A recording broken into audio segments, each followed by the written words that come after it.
Okay, 3, 2, 1. Hello and welcome everybody. This is Jeff Schechter, aka Shecky, with the High Return Real Estate Show, the show for heavy hitters. And speaking of heavy hitters, I've got my amazing business partner here with us today, Mr. Jack Gibson. How are you, Jack? Doing great, Shecky. How you doing, man? I'm doing great. I'm very excited. The gentleman that you see on the screen there, well, if you're a listener, you probably can't see him. Is a really, really great guy, and we're about to get into a really fantastic conversation that is geared towards professionals, business owners, doctors, lawyers, dentists, those kinds of people that are slugging it away in their practices and not really sure how to get out of the hamster wheel. And it's a really, really interesting topic that affects a lot of people that we think that are, have the appearance of being uber successful, but they're in a hamster wheel just like many, many other Americans, many people around the world. So we're very excited to have a conversation with this guy. I'll introduce him to you just right after the break, so stay tuned. All right, welcome back, everybody. We're here on the High Return Real Estate Show with my business partner, Jack Gibson, and we have an amazing gentleman on today, a periodontist from the great state of Louisiana, Dr. Jeff Anzalone, or is it Anzalone? How do I say that? It's you had it right. It's Anzalone. Anzalone. Welcome, yeah. Dr. Jeff. Thank you. Thank you, guys, Jack and Shecky, for having me on the show. Definitely looking forward to our conversation together. Yeah, I think I had mentioned to you, I lived in Texas for a long time, and that Louisiana, the way you talk is very comforting to me. So I'm looking forward to this conversation. Absolutely. So, yeah. So you obviously, you have a successful periodontal practice in Louisiana. And you, from what I understand, got caught a little bit in the trap of the student debt and all the dollars it takes to get equipment and start a practice and, do all those things that it takes to get into a business, and then found yourself kind of riddled with a lot of debt, it sounds like, as is pretty common with most other people in your situation. Tell us a little bit about you, about that journey, and how you were able to really start turning the corner to get away from that. Yeah, absolutely. Long story short, I did have almost $300,000 of student loan debt, which that's probably a little bit lower than what the average is now, unfortunately, for professionals that are getting out. That's crazy. What is the average, Jeff? I think it's a little bit more than that for public schools, but private schools, it's, $400,000, $500,000, $600,000. It just depends on, there was an article not that long ago, I believe in Forbes, where there was an orthodontist with $1 million of student loan debt. Good luck getting out from under that anytime soon. Oh my God. Yeah, a lot of money. Yeah. So, and it really wouldn't have been too bad had I not had the job offer that I was promised pulled out from under me a couple of weeks before graduation. So I'm sitting there with a wife, a 2-month-old. We'd already bought a house, paying interest only on it, thinking that I was going to be getting this job. So now I had to figure out how to start a practice, run a practice. I started mowing yards again, like I was back in high school and college. I mean, I did whatever it took to make ends meet those first few years. So talking about eating a piece of humble pie, I certainly did that. And so wait, let me just make sure I'm clear. You're graduating first out of dental school and then periodontal expertise. And even with all those credentials, you're out cutting lawns. Yes, I did 4 years of college, 4 years of dental school. I did a year hospital residency, and then I did 3 more years of surgical training. So what is that? 4, 12 years. And yeah, I'm knocking on doors. Can I mow your yard? So, hey, How does that happen? It's, I guess you got to do what you got to do. But I think that year really changed me to really the way that I am now, because before I was thinking, hey, I'm kind of on cruise control. I'm gonna get a decent income, not too worried about the debt. But boom, I had to immediately shift to survival mode. And that's scary. If it was just me, maybe it's not that bad, but married with a 2-month-old, that's and my wife and I she still tells me the story. It's still funny. We, our afternoons and things that we did together, we would just go for walks. We couldn't afford anything. So she would push our oldest son in a stroller. Well, she called me one day kind of panicking. I'm at work thinking something was wrong with the kid, with my son. And she said, I'm in such, I just don't know. And she couldn't really talk. I said, Rebecca, slow down. Is there anything wrong? She said, I went on a walk. I took Brooks, my oldest son, and he dropped his pacifier. And I'm going back and I'm retracing the steps. I was like, well, why? She's like, well, I can't go and buy another pacifier. I mean, that was our mindset. I mean, she was panicking over a $2 pacifier. Luckily she found it and washed it off and, gave it back to me. 3-second rule. Yeah, that's right. It was probably more than 30-minute rule, but hey, right. Louisiana, right? So, but that was our mindset. And I think that helped us, but it also hurt us moving on, because even when we got out of debt and, we're having some success, it was just still hard to break out of that mold of being in that situation, kind of that fear of, hey, it can all be taken from you at any time, which actually led me to starting a blog about that. Yeah, I want to interrupt for a minute too, because I feel like that's a key distinction in terms of mindset. So you just said, look, it was really, really hard to get out of that line of thinking. I'm talking basically about an abundance mentality versus a scarcity mentality. So how were you able to make that shift away from a scarcity mentality? Actually, it's still something that I struggle with. I mean, it's definitely gotten better, but you always have that fear in the back of your mind that, I mean, for instance, I'm in a Bible study. Every Monday we meet at lunch, and there's a very, very successful, I'm going to try to keep it just generic as possible, business person in my area, very successful, multi-millionaire. And we were kind of going around the room telling what we were, everybody, if you were struggling with something or whatever. And it was kind of encouraging to see somebody that successful still was, and this guy's in his 60s, still was having a fear of his business failing, of not getting the deal, of it not going through, kind of that fear of not having enough for money. So it's just something that, unfortunately, I probably will always struggle with, but I always have to remind myself that there's, like you said, having that abundance mindset. There's plenty to go around out there. It's just, you just have to set your mind to it. This whole conversation reminds me of this commercial that this guy is standing on his front lawn. He's got this, really nice house behind him, and he's got this huge fake smile on his face, and he's like, hey, I look successful, but I'm in debt up to my ears, right? And he just goes on and on about how, they have all this debt, and yet they have this portrayal of, hey, everything's great, right? So not that you were like that, but in terms of, for a lot of professionals, I mean, I think that's probably from what you're describing, that's the case. There's this outward, success that's portrayed, the nice house, the nice car, and all that. But on the underbelly of that is this big, huge, massive amounts of debt that, has debt servicing that they have to pay in addition to all their lifestyle expenses as well. So I don't know if you have any, is this pretty common, I think, across the professionals that we're speaking about?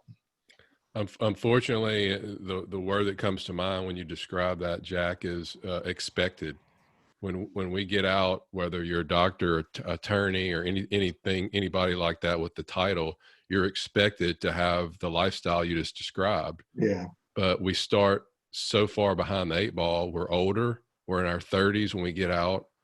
We're in, 6 digits of typically student loan debt, but yet it's expected we drive the cars, have the house, members of the country club, my area, members of a really nice hunting or fishing camps or, things like that. So unfortunately, we know what's really going on behind the scenes with our finances, yet we have to put on, like you said, this fake portrayal to other people. And it's really hard. Everybody wants to live the Facebook or Instagram life, but it's really not like that for most people. Yeah. Do you, what was the debt service like? What was the payments just on that debt that you were paying? It's been so long ago. It's really hard to remember, but I mean, I'm a big Dave Ramsey guy. So I wrote everything on a dry erase board and listed had several student loans, listed them from smallest to largest. And, we were paying several $1,000s a month, just minimum payments, but got to the point where I was chunking sometimes $9,000, $10,000 a month once everything started rolling. And it really, that kind of kept me going, paying everything off. Sure. But, how did you pay it off so quick? I mean, you paid off, hundreds of thousands of dollars of debt in a short period of time. What did that look like? It actually took about 6.5, 7 years because at the same time I was having to spend money and finance building my practice from scratch. Sure. So it wasn't like I just joined a practice and boom, the money started flowing in. So I had to balance that with paying off the debt, but I also didn't want to lose on the compound interest of investing. So I just started the habit of every month just putting a little bit away, whatever we could, whether it was $100 or whatever, but I just got in the habit and still do that to this day. It's a great habit for sure. Pay yourself first, right? Yeah, absolutely.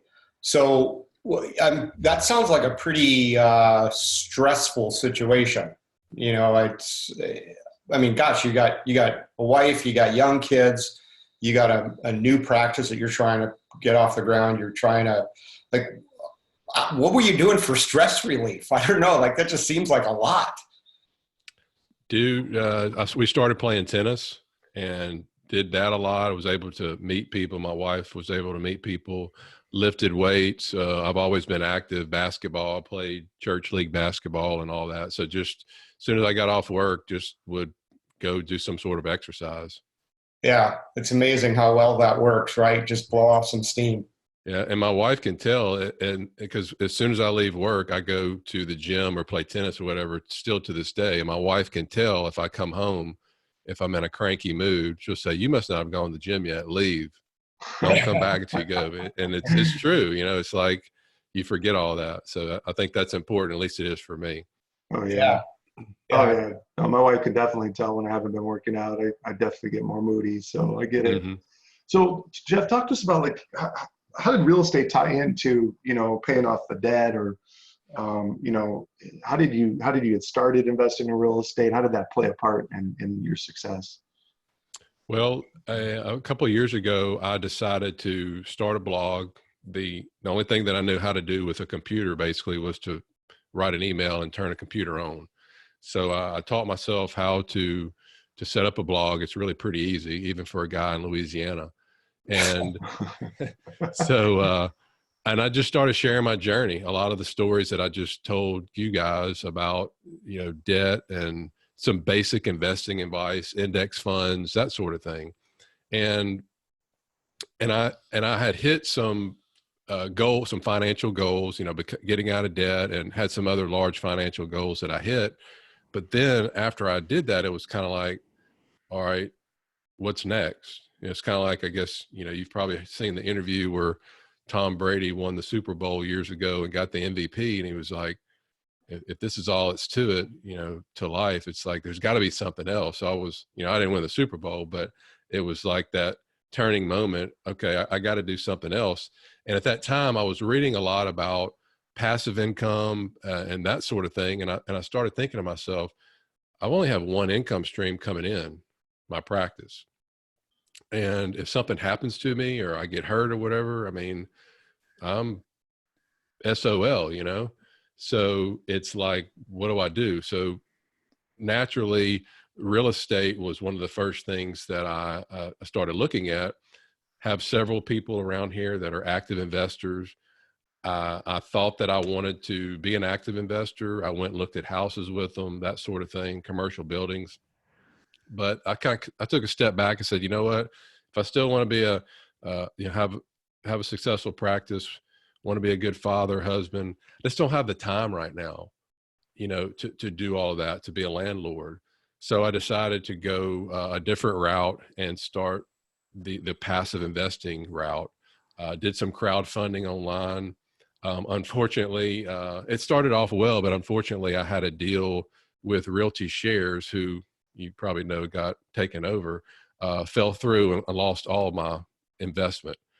And looking back, and I actually had a talk with somebody yesterday about this. I didn't know what I was doing. I was putting my trust in that website, saying, oh, we go through all these deals every year and we only put the best on our website. And I didn't know any of these sponsors. So I made it a point to learn how to do it myself. I met with people, sponsors, personally. If I want to tour the property with them, I do that. And now I just basically everything that I'm learning and my experience, I put that on my blog for other people that are wanting to learn more about passive real estate and getting income streams going, so they don't have to work until they're 80 years old if they don't want to. What So was your first real estate deal? What did you? I had a deal with both Realty Shares and patch of land. It was just a small debt deal. It was a remodel in somewhere in Florida. It's like a 12-month. It was paying like 11.1%. That was the first one that I did. Did that one work, or did that Yeah. the one? Yeah, that one worked. Yep. Okay. Sure did. So just for clarity, in that scenario, were you the hard money lender for that project? Yes. Okay. Yep. That's what I was just trying to get clear on, because, I think, for our listeners, and you start looking at crowdfunding and things like that, we've had conversations on our podcast about that, but you bring up an interesting point. Jack and I have had many mistakes, many big financial mistakes in our career in building this business. And, there's a very famous old saying, trust, but verify. Mm-hmm. And we've gotten into the same issues where we've probably leaned more towards the trust side and not enough to the verify side. Sure. And, it's unfortunate, but it can get you into trouble. And, with my background, I have a background in digital marketing, and it's, we have a really nice, very professional site. It's intentional that it's nice and professional because it builds trust. And I think that there's a lot of really great marketers out there, especially online, that can build websites and include language that really creates a lot of trust. But unfortunately, like what you see, sometimes that trust can be unfounded or, directed in the wrong way. And it's still incumbent upon every investor, no matter what their level of expertise, to do some due diligence. On any project that they're going to be on. So I love what you're up to. So are you on debtfreedoctor.com? That's your website, right? Debtfreedr.com. Yeah, debtfreedr.com. Correct. Okay, so we'll put that in the show notes. But you're talking about your journey. Are there specific lessons on this site? Are you doing any coaching, consulting? Like, how is that sort of bloomed in terms of from the humble days of just a little blog? Well, initially I had, I've got articles on there, and as people email me, hey, Jeff, what does this mean? Or what do you think about this? Well, then I research it, and then that's how I usually get my topics to write. For instance, cash on cash return, what is that? You're always saying you have to be an accredited investor to get into some of these deals. What is that? Okay. Well, then I do an article on accredited investor. So I've started kind of creating a vault of articles. So then as more people started reaching out to me, I said, well, you have some people that just read the articles and, you never hear from them, but you have people that actually take the time, to reach out to me, just like I'm sure you guys have people that email you or ask you questions. So I said, you know what, I want to create a group. So I created a separate group called the Doctor Investor Circle. And all it is basically more of a personalized, there's no charge or anything, but it's more of a personalized, I have a conversation with them. Just for instance, I had a young dentist reach out to me. He wanted to get into some real estate syndications. He joined the group. We had our call after talking to him, and we went through, and he had about $1 million worth of debt between student loan, home mortgage, his practice. And I encouraged him not to do it right now, to really focus on getting out of the debt. And because I went through the Dave Ramsey financial coaching, not to be a financial coach, but just to know how to talk to people, how to, I want to be as ethical as possible, because I could have told the guy, to do all this stuff, but, I basically teach away what would I do if I were in his shoes. And I told him, I said, get out from under all your consumer debt before you start the other stuff.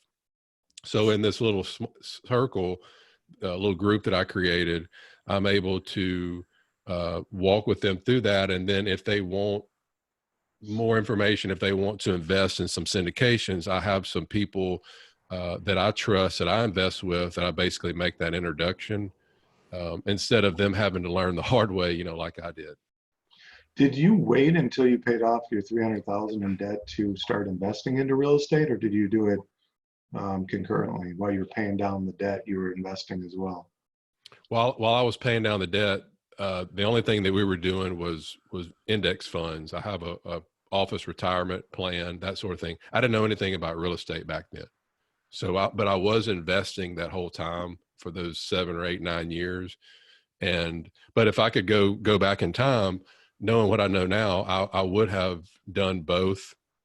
I think I'm disciplined enough to where I can pay extra on the debt plus, invest, but some people can't do that. And if you can't do that, then I encourage them to get out of consumer debt before they really started the other stuff. Well, I think too, my thought is that it really depends on the interest rate that you're paying on that consumer debt. So my understanding of student loans, I've never had any. I believe it's like usually around 3% interest rate. Is that right? Or is there plus or minus? Mine were more like in the 6 to 7% range. Oh, wow. Okay. Yeah. So yeah, that's quite a bit higher than a friend of mine that had one. So it's really comes down to, like if you've got high interest credit cards that are north of 10%, well, it's pretty darn difficult to earn more money than 10%, like safely, right? Right. I mean, of course we can do it. It's just you're taking on more risk, but you have to outpace that 10% that you're paying on the credit cards, right? With the money that you're investing into whatever it is you're choosing to invest in. So you have to create enough of a spread to make it worthwhile. Right. So for those that want to get an instantaneous return on their money, paying down that high interest credit card debt is probably their best move. Now, if you've got debt that's like we've got, a mortgage on our house for, 4%. Well, for me, I know I can outpace 4%. So why would I put my cash into paying down a mortgage that's 4% interest, or a car loan that's at 4 or 5% interest, right? When I know I could be making 10, 15%, 20% cash on cash in my real estate investing. So it's such a, it depends. Do you ever hit on that on your blog? Yeah. And again, I give them both situations, and I want them to have them kind of like I do my patients. I like, here's your situation. You can do this or this, but I want to give you the information so you can make the best decision for yourself. I don't want to make it for them. And if they're the type of person that they think they could do both and they can stay out of going into more debt, but they could, invest the difference, the spread, then go for it. If not, then maybe they shouldn't do that. I think it's kind of comes down to an individual, Sure. person. Sure. Like if you have somebody that's, they're not a sophisticated investor, like they don't know a whole lot, then they're probably best just paying down the 6, 7% interest notes and get an immediate guaranteed 6%, return on their money, right? Yeah. Whereas somebody that does know what they're doing and is very confident in their decision making, they could definitely, invest into assets that can outpace that money. And they capture. Or you could do what Grant Cardone teaches and just rent and lease everything, and take all that money and invest it. So whatever you want to do, to each his own. That's right. Yeah. So I'm kind of curious now. You went from you went to an understanding, at least within real estate investing, that you wanted to do stuff that's really passive. Is most of your investing now like in syndication, apartment buildings, that kind of stuff? Or we're in the turnkey business too, and we cater to. I'm not trying to pitch you. I'm just saying we cater. A lot of our clients are guys just like you. I mean, they're doctors and lawyers and CPAs, and they're professionals with busy practices, and we're providing them essentially rental properties that are churning out cash. Like Sure. they jump right in, and here you go. You own the deed outright, and tenants in place and cash flowing and all that kind of good stuff. So I guess I'm curious as to the kinds of real estate instruments that you're using to create said passive income.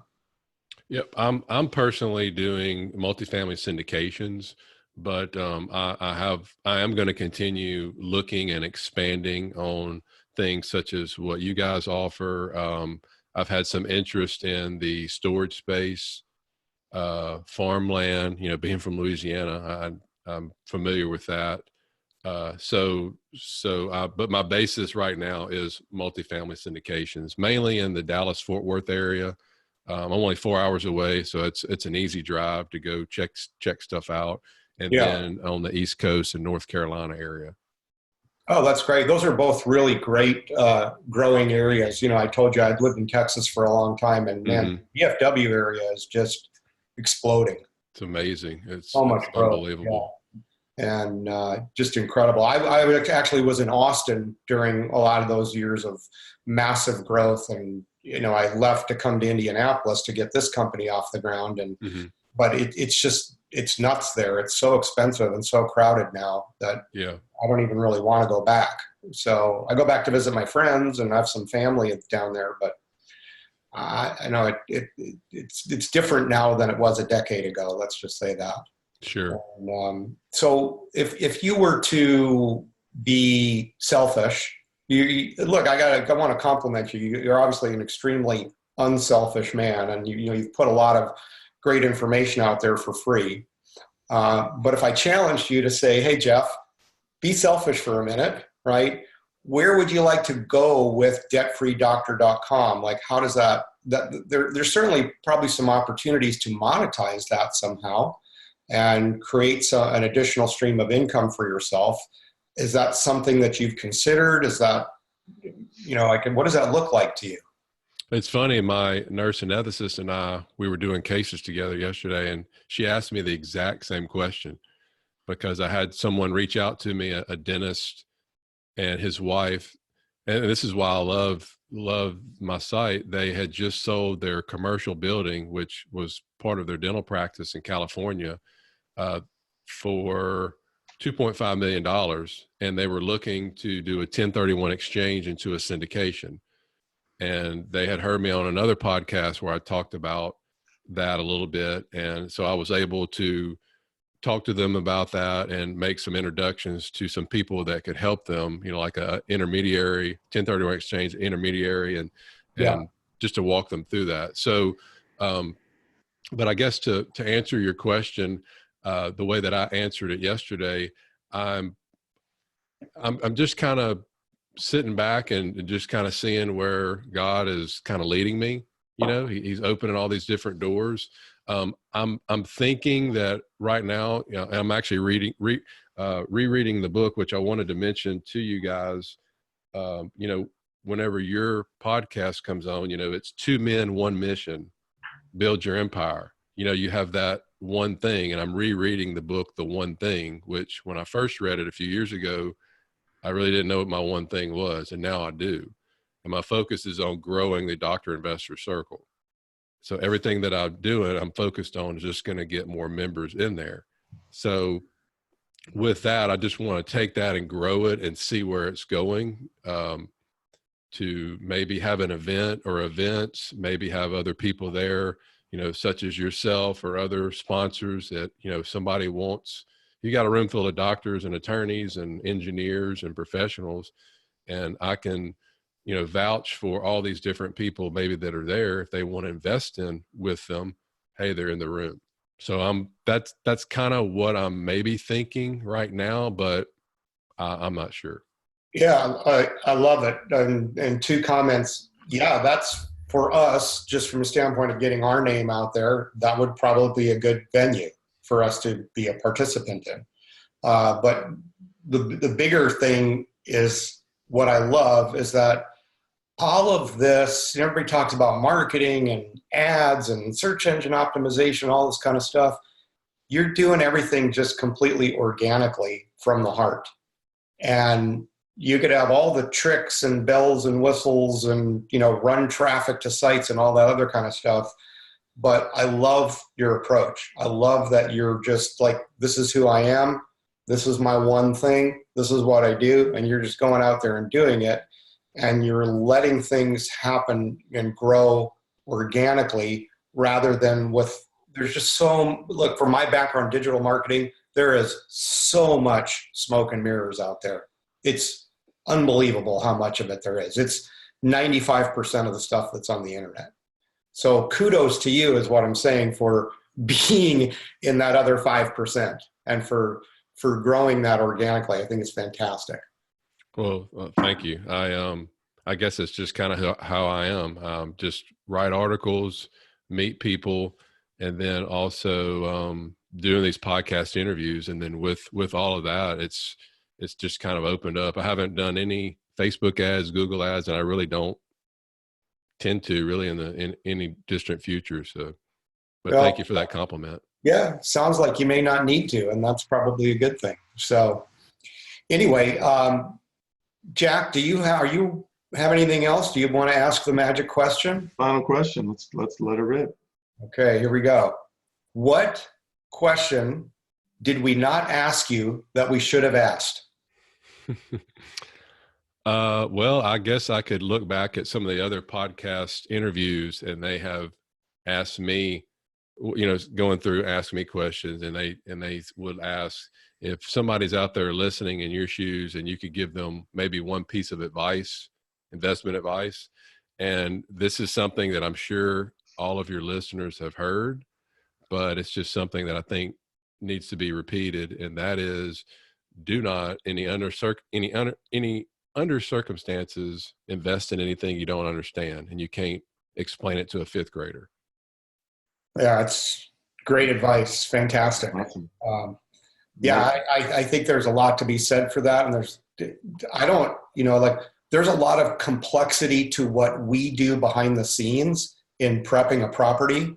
But once it is presented to an investor, it's very, very simple. And it is something that's explainable to a fifth grader.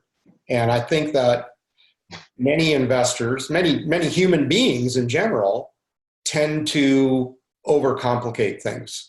And it becomes very easy to get into analysis paralysis. Yeah. But, if it's a solid deal, whether it's, syndication or whatever, and you've trusted and you've verified and the numbers look good and it makes sense, there is really a certain simplicity in that.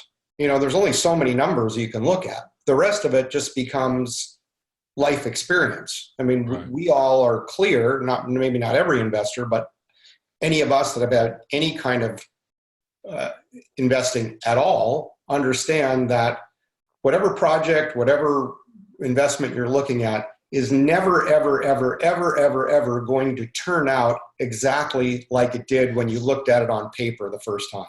Mm-hmm. It just never is.